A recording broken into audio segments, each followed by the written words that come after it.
ಅಂತಿದ್ರಿ ಕಮ್ಮಿ ಇದ್ದಂಗಿದೆ. ಒಟ್ಟಿಗೆ ಕೊಟ್ರೆ ಊರು ಬಿಟ್ಟು ಹೋಗ್ತಿರಲ್ಲ ಅದಕ್ಕೆ.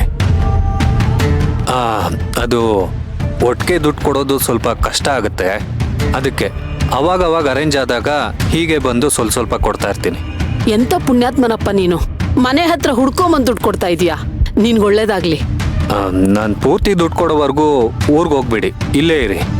ಅಯ್ಯೋ, ನಾನ್ಯಾಕಪ್ಪ ಊರಿಗೆ ಹೋಗ್ಲಿ, ಅದು ಬರೀ ಕೈಯಲ್ಲಿ.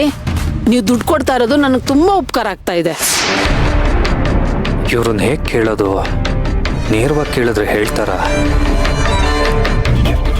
ಅಮ್ಮ, ನಿಮ್ಮ ಮಗಳು ಹೇಗೆ ಅಂದ್ರೆ ಹೀಗೆ ಕೇಳ್ತೀನಿ ಅಂತ ತಪ್ಪು ತಿಳ್ಕೊಳ್ಬೇಡಿ.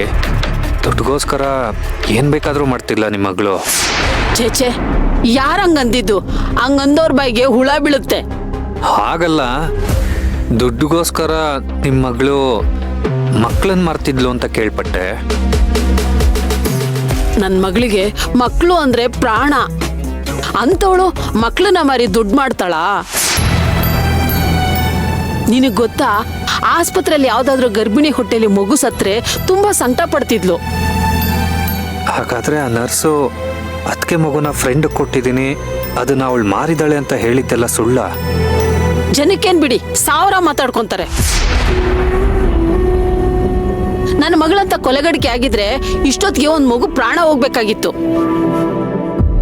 ಯಾರೋ ಕೊಲ್ಲು ಅಂತ ಕೊಟ್ಟು ಮಗುನ ಕಾಪಾಡ್ಕೊಂಡು ತನ್ನ ಮಗು ಅಂತ ಸಾಕ್ತಾ ಇದ್ದಾಳಲ್ಲ.